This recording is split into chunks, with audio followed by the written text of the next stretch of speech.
ఉదయగిరిలోని తెలుగు భావిస్టు సంఘం ఐక్యవేదిక సమావేశం ఈ రోజు ఉదయం 11 గంటలకు జరిగింది. ఈ కార్యక్రమానికి ముందుగా సంఘం నాయకులు ఉదయగిరి తహసీల్దార్ కార్యాలయానికి వెళ్లి తహసీల్దార్ని కలిసి ఏబిఎం కాంపౌండ్ ఆస్తుల కబ్జాలకు గురి కాకుండా చూడాలని, దీనిపై మద్రాస్ హైకోర్టు ఉత్తర్వులు జారీ చేసిందని, తీర్పు కాగితాల కాపీలను కూడా జత చేసి వినతి పత్రాన్ని అందజేశారు. ఈ కార్యక్రమాన్ని ముందుకు నడిపించవలసిందిగా అధ్యక్షులైనటువంటి విజయభాస్కర్ అయ్య గారికి. దేవునికి కోపం వస్తే మనిషిగా ఉన్న మోషే దేవుడి కాళ్ళ మీద పడి అడ్డు నిలబడ్డాడు. అటువంటి వ్యక్తిత్వం మన నాయకుల్లో మీ అందరికి కావాలి, మీ అందరికీ అవసరం. ప్రభు చిత్తంలో ఇక సికింద్రాబాద్ వాళ్ళన్ని 95 ఏళ్ల వయసులో కూడా మరి ఆయన కష్టపడుతూ ఉన్నారు. మరి ఏబిఎం పరిరక్షణ కోసం అలాగే అగస్టిన్ పాస్టర్ గారు, అలాగే మదిరా నుంచి సుధీర్ గారు, అలాగే మరి సికింద్రాబాద్ నుంచి విజయ్ కుమార్ గారు, వీళ్ళందరూ కూడా కలుసుకొని వాళ్ళ యొక్క సలహాలు తీసుకొని ఈ ఏబిఎం ఉదయగిరి ప్రాపర్టీని కాపాడడంలో ఆయన మా పెద్దనాన్న గారి పాత్ర మరి ఉందని చెప్పేసి నేను తెలుసుకుంటున్నాను. అదేవిధంగా ఆ టైంలో మరి central home minister Sushil Kumar Shinde గారికి కూడా మరి రిప్రజెంటేషన్ ఇవ్వడం జరిగింది. దాని తర్వాత అప్పుడు కామ్ అయిపోయి ఉన్నారు. మరి ఈ దండయాత్రలు మళ్ళీ జరుగుతూనే ఉన్నాయి. మంది మాత్రం చాలా కష్టపడ్డారు. కానీ 18 మంది మేము కేసులు ఇరుక్కున్నప్పుడు ఈ ఏబిఎం ఆలయంలో ఈ యొక్క సన్నిధిలో ఆయన ప్రసన్నత, ఆయన కృప ఉండబట్టి ఇంతవరకు వచ్చిందని నేనైతే అనుకుంటున్నాను.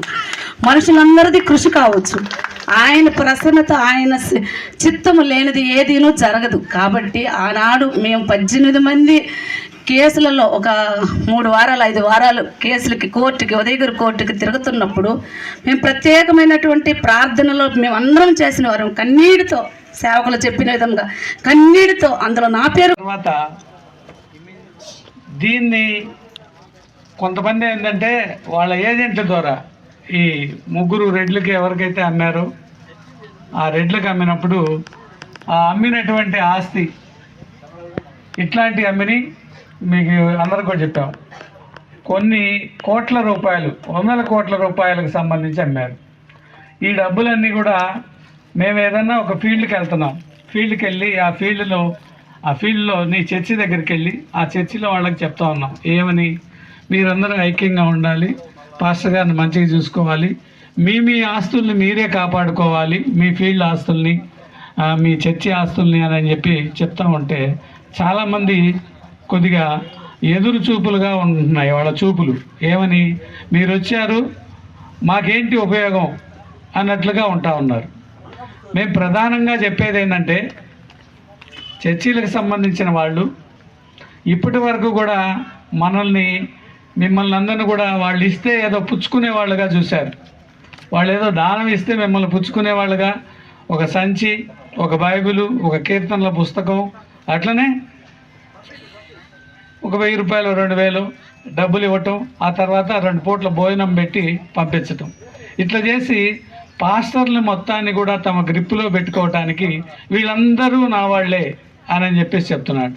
అంటే వేల కోట్ల రూపాయల ఈ ఆస్తులు అమ్మినటువంటి డబ్బును మొత్తాన్ని కూడా భిక్ష వేసినట్టుగా ఇక్కడ వేసి వీటన్నిటికీ కూడా తానే యజమానిని అని చెప్పేసి చెప్పుకునే విధంగా ఉన్నటువంటి వ్యక్తిని ఒక్క దెబ్బకు కోర్టు గుర్తించి కోర్టు తొలగించటం జరిగింది.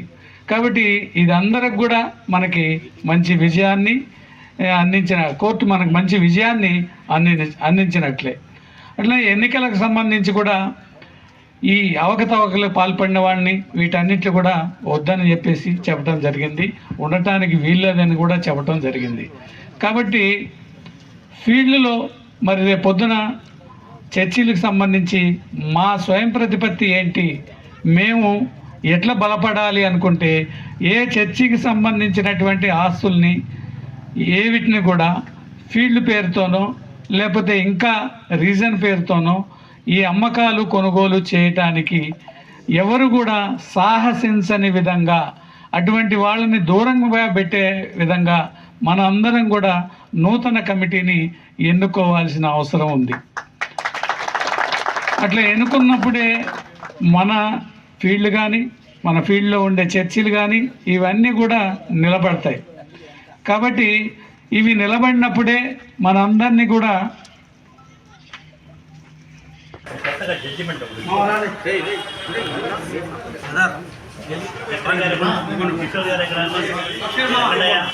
కిషోర్ కిషోర్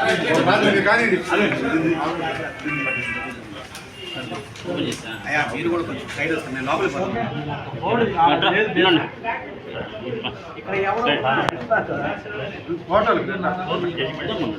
డిసెంబర్ 19, 2024 అన్యాక్రాంతంగా ఎవరు కూడా మిషన్ ప్రాపర్టీస్, బ్యాప్టిస్ట్ ప్రాపర్టీస్ ఏమైతే ఉదయగిరిలో ఉన్నాయో ఆ ప్రాపర్టీస్లో ఎలాంటి అక్రమ కట్టడాలు జరగకూడదు, ఎవరో దానికి ప్రవేశించకూడదు. ఆ ప్రాపర్టీస్లో అన్యాక్రాంతంగా ఏ ఒక్కరు కూడా వెళ్ళకూడదు. ఇది కోర్టు ఉత్తర్వులు, మా మాట కాదు సార్, మా క్రైస్తవ మాట కాదు, ఉత్తర్వులు, కోర్టు ఉత్తర్వులు. జడ్జిమెంట్ కాపీ కూడా ఉంచండి, మీ దగ్గర ఉంచండి. జడ్జిమెంట్ కాపీ కూడా ఉదయగిరి మన కోర్టులో కూడా లోకల్ అడ్వకేట్ గారి ద్వారా గెలిచిన కూడా ఉదయగిరికి సంబంధించి ఎలాంటి రిజిస్ట్రేషన్ జరగకూడదు, ఎలాంటి ఆక్యుపేషన్స్ జరగకూడదు. ఇది కోర్టు ఉత్తర్వులు. కంటెంప్ట్ ఆఫ్ ది కోర్టు ఎందుకు వస్తారు? మేము దాని గురించి మేము విజయం, కానీ మా రిక్వెస్ట్ ఏంటంటే మీరు యాజ్ ఏ రిజిస్ట్రార్గా ఆఫీసు దయచేసి అలాంటి పరిస్థితులు రాకుండా ఎంటర్టైన్ చేయొద్దండి. మేము 2-3 నెలల్లో కొత్త కమిటీ వస్తుంది. కొత్త కమిటీ వచ్చిన తర్వాత మాత్రమే ఈ ప్రాపర్టీస్ ఎవరైనా కొన్నవాళ్ళు ఉంటే, ఈ మిషన్ ప్రాపర్టీస్ కొన్నవాళ్ళు ఎవరైనా లోకల్లో ఉంటే వాళ్ళు మా దగ్గరకు రాటిఫై చేసుకోవాల్సిందే. ఆ రాటిఫై చేసుకున్నది వ్యాలిడా ఇన్వాలిడ్ అనేది మేము జస్టిఫై చేసి లీగల్ కమిటీకి రిఫర్ చేసి లీగల్ కమిటీకి వచ్చిన తర్వాత నిర్ణయం తీసుకుంటాం. అప్పటి వరకు కూడా ఏ ఒక్కరు ఆ ప్రాపర్టీలో చెప్పారు. ఇది జడ్జిమెంట్. జడ్జిమెంట్ కాపీ కూడా మీకు అందజేస్తున్నామండి. మేము కోరుకునేది ఏంటంటే ఒకటే మేడం, ఉదయగిరిలో ఏదైతే మిషన్ ప్రాపర్టీస్ ఉన్నాయో ఈ రోజు నుండి జడ్జిమెంట్ వచ్చింది కాబట్టి 24/19 జడ్జిమెంట్ వచ్చింది. ఏ ఒక్కరూ అన్యాక్రాంతంగా దానిలో ప్రవేశించడం కానీ ఎలాంటి కట్టడాలు కానీ జరగకూడదు. మార్గంలో ఇట్లాంటివి చేసుకోవచ్చు. అవి మిగతా కార్యక్రమాలు చర్చికి సంబంధించి క్రైస్తవుకి సంబంధించి ఏ కార్యక్రమం చేయొచ్చు మేడం. అంతేగాని కన్స్ట్రక్షన్స్ మాది కానీ ఆక్యుపై చేసుకోవడం కానీ బిల్డింగ్లు కట్టడానికి అది చేయకూడదు మేడం. 2 నెలల్లో జడ్జి గారు వస్తున్నాడు, రిటైర్డ్ జడ్జి వస్తాడు, అన్ని ఫీల్డ్స్కి వస్తాడు, ఇక్కడ కూడా వస్తాడు ఆర్బిట్రేటర్. ఆయన వచ్చి ఎలక్షన్స్ జరిపిస్తాడు. ఎలక్షన్ జరిపించిన తర్వాత అన్ని ప్రాపర్టీస్ ఎవరికైనా సరే మా కమిటీ దగ్గరికి వచ్చి రాటిఫై చేసుకోవాల్సిందే. అప్పటి వరకు ఎవరు దానిలోకి వెంటర్ కావడానికి వీలేదు మేడం. మీరు మెజిస్ట్రేట్ కాబట్టి మండలానికి ఎంఆర్ గారు మా యొక్క రిక్వెస్ట్ ఏంటంటే దయచేసి అలాంటిది ఏదన్నా ఉంటే మీరు ఇమీడియట్గా స్పందించి బాబు ఆగండి, ఇదిగో ఇప్పుడు జడ్జిమెంట్ వచ్చిన వాళ్ళకు కొంతకాలం ఆగండి, మీరు ఎవరు దానిలోకి వెళ్ళకూడదు. అది ఒక్కటి మేడం.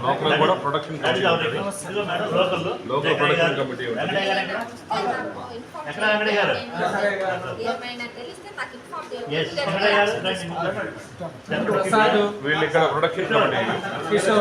వీళ్ళంతా లోకల్ మేడం. మేము ముందు కలుస్తారు మేడం. మేమందరం కూడా ఆంధ్రప్రదేశ్ తెలంగాణలో ఉన్న మిషనరీ ప్రాపర్టీస్ సంబంధించిన నాయకులు ఇప్పుడు కొత్తగా మాకు జడ్జిమెంట్ ఒకటి వచ్చిందండి.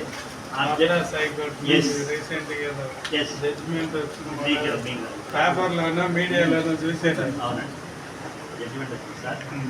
మా రిక్వెస్ట్ ఏంటంటే ఇప్పుడు మాకు జడ్జిమెంట్ వచ్చింది, రేపు ఆర్బిట్రేటర్ వస్తాడు, ఎలక్షన్స్ జరుగుతుంది. ఎలక్షన్స్ జరిగిన తర్వాత కొత్త కమిటీ వచ్చే వరకు ఇప్పుడు ఎవరైతే అన్యాక్రాంతంగా రిజిస్ట్రేషన్ జరిగినాయో, అన్యాక్రాంతంగా ఆక్యుపై చేసుకొని ఉన్నారు, ఇలాంటి వాళ్ళు ఎవరు కూడా మేము రాటిఫికేషన్ అయిపోయే వరకు చేస్తారు కాదు సార్. ఇది కోర్టు జడ్జిమెంట్, మా ఇది కాదు సార్, మా నోటి మాట కాదు, కోర్టు జడ్జిమెంట్. మీకు దాని ఉత్తర్వుల్లో కోర్టు ఏమని ఇచ్చిందంటే అంటిల్ ఈ కొత్త కమిటీ వచ్చి రీఆర్గనైజేషన్ కమిటీ వచ్చే వరకు ఏ ఒక్కరు దానిలోకి ఎంటర్ కాకూడదు. ఈ ప్రాపర్టీస్ ఏమైతే ఉన్నాయో ఆ ప్రాపర్టీస్ రేపు కొత్త కమిటీ వచ్చిన తర్వాత కొత్త కమిటీ ద్వారా వాళ్ళు రాటిఫై చేసుకోవాలి. అది వ్యాలిడ్ కాదా అనేది అది కమిటీ రాటిఫై చేస్తుంది. కమిటీ కూడా ఎట్లా రాటిఫై చేస్తుంది? త్రూ లీగల్ కమిటీ ఫామ్ చేస్తుంది. కమిటీ కూడా లీగల్ ఫార్మాలిటీ దాని ద్వారా రెక్టిఫై చేస్తారు, రాటిఫికేషన్ చేస్తారు. అప్పటి వరకు మా రిక్వెస్ట్ ఏంటంటే సార్, మీరు ప్రొడక్షన్ సేవలు ఈ ఉదయగిరిలో ప్రాపర్టీస్ వీటిలో కొన్ని అనేక రిజిస్ట్రేషన్ కూడా జరిగింది ఇంతకుముందు ప్రీవియస్. ఇలాంటి వాళ్ళు ఎవరన్నా ఉంటే దయచేసి వాళ్లకు మేము చెప్పే రిక్వెస్ట్ ఏంటంటే, ఈ యొక్క జడ్జిమెంట్ వచ్చింది కాబట్టి ఇప్పుడు రేపు వాళ్ళకు కొత్త కమిటీ వచ్చి ఫామ్ అయ్యే వరకు దయచేసి ఎవరు కూడా దాన్ని కమిటీ వచ్చిన తర్వాత అప్పుడు వాళ్ళు ఐడెంటిఫై చేస్తే వీళ్ళు వాళ్ళతో మాట్లాడుకోండి. అప్పటి వరకు మాత్రం మీరు దయచేసి ఎవరు ఎంటర్ కావచ్చు, అన్నసరిగా ప్రాబ్లమ్స్ క్రియేట్ చేయొద్దు అనేది మా రిక్వెస్ట్ అండి. ఇక్కడ ఏదైనా సమస్య కింద వచ్చినా కానీ మా వాళ్ళు లోపల జగ్గయ్య గారు, వెంకటయ్య, కిషోర్ గారు, ప్రసాద్ అంత లోకల్ అండి. వాళ్ళు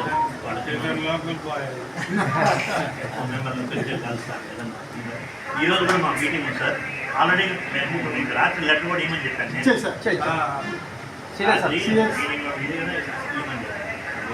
మీటింగ్ సార్, మా రిక్వెస్ట్ మీకు చెప్పేద్దామంటే అదే మీరు చెప్పేది త్రూ మీడియా ద్వారా కూడా చెప్పేసి మేము కమిటీ వచ్చే వరకు, కొత్త కమిటీ రీఆర్గనైజేషన్ తరఫున కొత్త కమిటీ వచ్చే వరకు దాని జోలికి ఎవరు పోకుండా ఎంఆర్ఓ గారు రిక్వెస్ట్ చేయడం జరిగింది. క్రైస్తవ సమాజం ఉదయగిరి మండలం అంతా లోకల్ నాయకులు ఎవరైతే ఉన్నారో వాళ్ళందరూ కూడా ఎంఆర్ఓ గారిని సంప్రదించడం జరిగింది. ఎంఆర్ఓ గారు మా యొక్క రిక్వెస్ట్ని కన్సిడర్ చేసి ఎలాంటి కట్టడాలు కానీ ఎలాంటి ఆక్యుపేషన్స్ కానీ జరగకుండా చూస్తాము, అది మా రెస్పాన్సిబిలిటీ అని చెప్పి ఎంఆర్ఓ గారు చెప్పడం జరిగింది. కాబట్టి మేము కూడా సమాజానికి కూడా చెప్పేది ఏంటంటే, ఉదయగిరి సమాజానికి కానీ గ్రామానికి కానీ మండలంలో ఉన్న ప్రతి ఒక్కరికి కానీ మేము చెప్పేది ఏంటంటే, ఎవరు కూడా క్రైస్తవ ప్రాపర్టీస్ ఏవైతే ఉన్నాయో కొత్త కమిటీ వచ్చే వరకు దయచేసి ఎవరు కూడా ఆ యొక్క ప్రాపర్టీలోకి ఎంటర్ కాకూడదు. అన్యాక్రాంతంగా ఎవరైనా ఎంటర్ అయ్యారంటే అది మీరు కోర్టు ధిక్కారణ కింద వస్తున్నది. కాబట్టి దయ ఉంచి మా రిక్వెస్ట్ ఏంటంటే, ఎవరు కూడా మా యొక్క ప్రాపర్టీస్లోకి ఎంటర్ కాకూడదు. అక్రమ కట్టడాలు కానీ అక్రమంగా ఆక్యుపై చేయడం కానీ చేయకూడదు. ఇది ఉదయగిరి మండలానికి సంబంధించి క్రైస్తవ సమాజానికి సంబంధించి మా యొక్క విజ్ఞప్తి, రిక్వెస్ట్. దయచేసి దీన్ని ప్రతి ఒక్కరూ గమనించగలరని మేము కోరుకుంటున్నాం.